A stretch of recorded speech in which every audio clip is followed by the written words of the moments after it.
Hello everyone, welcome back to my YouTube channel, UPSC Aspirants Rohit. Strategy Shrishti Jayant Deshmukh vs Divya Tanwar. Let's start Shrishti Jayant Deshmukh strategy and book list. 3, 2, 1. Hey, Shrishti Jayant Deshmukh and you are watching me on DKT. काफ़ी लोग ये पूछ रहे हैं कि आपने ऐसा क्या किया कि आज ऐसा हो गया है. लेट मी टेल यू, कुछ बहुत अलग तो नहीं किया. जो सब के वीडियोस दिखा करती थी ऐसे ही आपकी तरह, और जो भी बेसिक पढ़ाई है, बेसिक बुक्स, थोड़ी सी चीज़ें हैं जो I would really like to share with you. मैं चाहती हूँ आपको थोड़े टिप्स दूँ, शायद आपको भी काम आ जाएं. And I wish you all the very best. So strategy के बारे में बात करें या पढ़ाई शुरू करने के बारे में बात करें तो यूपीएससी का syllabus is the most important thing. कई बार आपने सुना होगा, सब कहते हैं सिलेबस आप रट लीजिए, याद कर लीजिए. तो ये चीज़ इसलिए ज़रूरी है कि जब आप सिलेबस को पढ़ लेते हैं, पता होता है कि 1, 2, 3, 4 पेपर्स में, प्रीलिम्स में क्या पूछा जाने वाला है और टॉपिक का नाम दिया होता है, तो आपको आइडिया हो जाता है. जब आप कोई और न्यूज़पेपर या बुक पढ़ते हैं तो आप उससे डिलिनिएट कर सकते हैं क्या चीज़ें इंपॉर्टेंट हैं और क्या चीज़ें अवॉइड की जाएं. तो सिलेबस की कॉपी ज़रूर अपने स्टडी टेबल पे रखें एंड डेली आप उसको देखते रहें. सिलेबस के अलावा मैं कहूँगी यूपीएससी के जो प्रीवियस ईयर क्वेश्चन पेपर्स हैं, वेदर इट इज़ प्रीलिम्स और मेंस, जो भी हैं, आप उनकी कॉपीज़ निकाल लीजिए. जब मैंने शुरू किया था पढ़ाई करना तो लास्ट 5 से 7 इयर्स के सारे पेपर्स मैंने प्रिंट करा के रख लिए थे. तो हर रोज़ जब पढ़ाई हो जाए तो रात को आधे घंटे के लिए सही क्वेश्चंस एक बार देख लें. जब हम डायरेक्टली यूपीएससी के क्वेश्चंस देखते हैं, उनका स्टैंडर्ड क्योंकि अलग ही होता है किसी भी टेस्ट सीरीज़ के अलावा, तो वो हमारे दिमाग में अगर चलते रहें तो वो बहुत ज़्यादा फ़ायदा करते हैं. अगर एग्ज़ाम पैटर्न की बात करूं तो यूपीएससी जो है एग्ज़ाम सिविल सर्विस, ये 3 फेज़ में होता है. पहले prelims, then mains and finally interview. तो कई बार मतलब मेरी खुद के एक्सपीरियंस से कह रही हूँ कि इसको मैंने तीनों को अलग अलग तो नहीं सोचा, लेकिन एक इंटीग्रेटेड प्रिपरेशन की, क्योंकि बुक्स भी मेजरली सेम ही रहती हैं. बस इतना कहूँगी कि as and when exam approaches, वहाँ पे थोड़ा अपना एटीट्यूड बदलना पड़ेगा. जैसे प्रीलिम्स आएगा तो थोड़े ज़्यादा ऑब्जेक्टिव और कुछ फैक्ट्स लर्न करना शुरू करना पड़ेगा एग्ज़ाम के 2-3 महीने पहले. और जब मेंस आता है तो अच्छे से आंसर राइटिंग में लगना पड़ेगा. तो ये थोड़े चेंजेस हैं, लेकिन नॉलेज वाइज बोला जाए तो आई थिंक एक इंटीग्रेटेड प्रेपरेशन अच्छा काम करती है. ऑप्शनल की बात करूं तो बहुत सारे ऑप्शनल सब्जेक्ट्स हैं. मेरा बैकग्राउंड इंजीनियरिंग रहा है और केमिकल इंजीनियरिंग अवेलेबल नहीं था सीएसई में ऑप्शनल, तो आई चोज़ सोशियोलॉजी क्योंकि I felt it was really interesting. I learned about the social structure and other areas. तो ऐसा कुछ भी नहीं, आप अपने चॉइस के हिसाब से पॉलिटिकल साइंस, अपाबैड, इतने सारे, I can not even take the names, जो भी आपका ग्रेजुएशन सब्जेक्ट से अगर मेल खाता हो तो इससे बेहतर कुछ भी नहीं. या इसके अलावा आप जो भी लेना चाहते हैं आप ऑप्शनल ले सकते हैं. अगर प्रिपरेशन के एक रोड मैप की बात करें कि कैसे अपने आप को इस पूरे प्रोसेस से गाइड करना है, तो मैं ये कहूँगी make newspaper your best friend. आप कोई भी न्यूज़पेपर पढ़ सकते हैं. जनरली 2 रेकमेंडेड हैं, the Hindu and the Indian express. तो मैंने पहले तो प्रीलिम्स और मेंस के लिए द हिंदू ही पढ़ा था. इंटरव्यू का कॉल आया, उसके बाद दूसरा न्यूज़पेपर पढ़ना शुरू किया.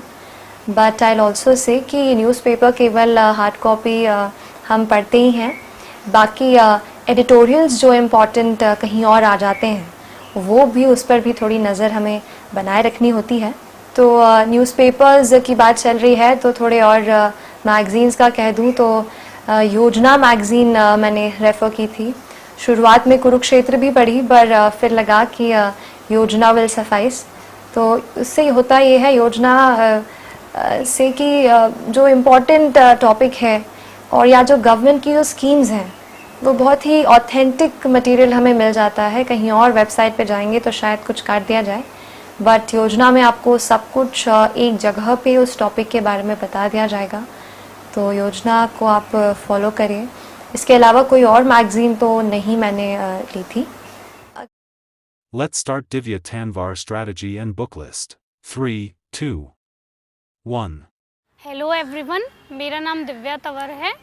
मैंने यूपीएससी 2021 में रैंक 438 हासिल की है और ये मेरा पहला अटैम्प्ट था।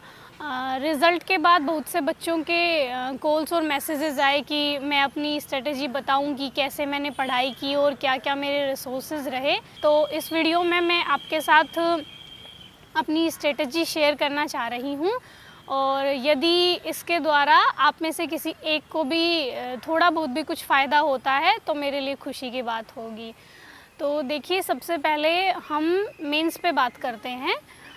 जो मेंस के लिए मेरे रिसोर्सेज रहे, क्योंकि ज़्यादातर बच्चों के क्वेश्चन रिसोर्सेज के बारे में ही होते हैं। सबसे पहले एस्से का पेपर आता है।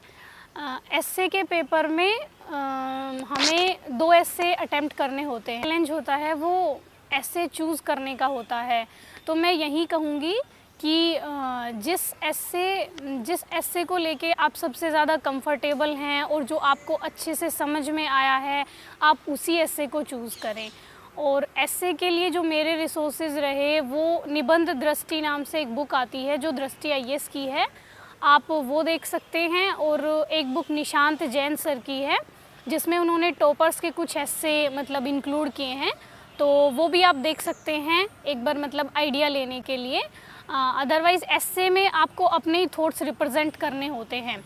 और एस्से के लिए जो सबसे इम्पोर्टेंट काम है वो ये है कि आप एक अलग से नोटबुक बना सकते हैं जिसमें हम अपने कोट्स रख सकते हैं या कोई फेमस स्टोरी रख सकते हैं, मतलब ऐसी चीज़ जो हम एस्से में यूज़ कर सकते हैं। और एस्से में आप जो इम्पोर्टेंट कीवर्ड्स हैं उनको अंडरलाइन कीजिएगा। कोशिश करिए कि ब्लैक पेन यूज़ हो जाए जहां हम कोट्स यूज़ कर रहे हैं या कोई इम्पोर्टेंट बात, कोई डाटा, कोई फैक्ट या कोई रिपोर्ट यूज़ कर रहे हैं। तो एस्से के बारे में यही सब कुछ। उसके बाद जीएस 1, जीएस के पहले पेपर में देखिए उसका थोड़ा वास्ट सिलेबस होता है। उसमें हमें हिस्ट्री भी पढ़नी होती है, ज्योग्राफी भी पढ़नी होती है, सोसाइटी भी पढ़नी होती है।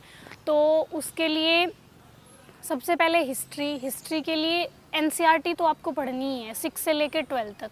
आप ओल्ड भी पढ़ सकते हैं, न्यू भी पढ़ सकते हैं, लेकिन मैंने ओल्ड एनसीईआरटी पढ़ी थी।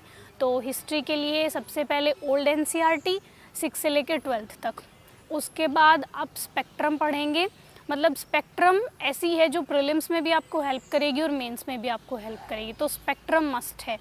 उसके बाद आप बिपिन चंद्र पढ़ सकते हैं, मतलब मैंने जो बिपिन चंद्र की बुक थी स्वतंत्रता संग्राम, ये वाली पढ़ी थी। तो आप स्पेक्ट्रम पढ़िए, बिपिन चंद्र पढ़िए, उससे मतलब वो मोर देन इनफ है आपके लिए। और उसके बाद ज्योग्राफी के लिए जो सबसे इम्पोर्टेंट बुक्स हैं वो एनसीईआरटी है, स्पेशली जो 11th क्लास की एनसीईआरटी है, वहाँ से लगभग डायरेक्टली क्वेश्चन पूछे जाते हैं। तो ज्योग्राफी के लिए आप एनसीईआरटी पढ़िए 6 से लेकर 12 तक। उसके बाद एक जीसी लियोंग की बुक आती है, वो वैसे अभी तक शायद इंग्लिश मीडियम में ही है, लेकिन आप मतलब उसकी लैंग्वेज बहुत सिंपल है। मतलब मैंने वो पढ़ ली थी कि मतलब उसमें से जो मतलब बिल्कुल बेसिक कॉन्सेप्ट्स उसमें समझाए गए हैं, तो वो अगर आप कंफर्टेबल हैं तो जीसी लियोंग एक बार पढ़ लीजिएगा।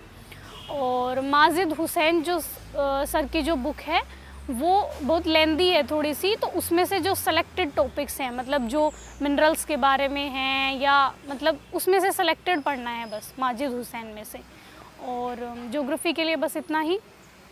और सोसाइटी के लिए ज़्यादा कुछ मैं कोई बुक प्रीफर नहीं करूँगी, मतलब मैंने कोई बुक नहीं पढ़ी सोसाइटी के लिए स्पेशली।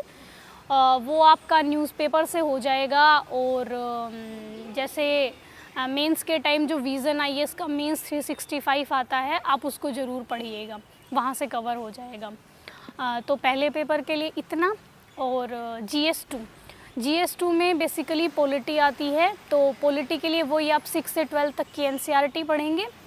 और उसके बाद लक्ष्मीकांत आपको एकदम मतलब अच्छे से पढ़ लेनी है। मैंने लक्ष्मीकांत का पता नहीं कितनी बार रिवीज़न किया था, तो लक्ष्मीकांत आप अच्छे से पढ़ेंगे।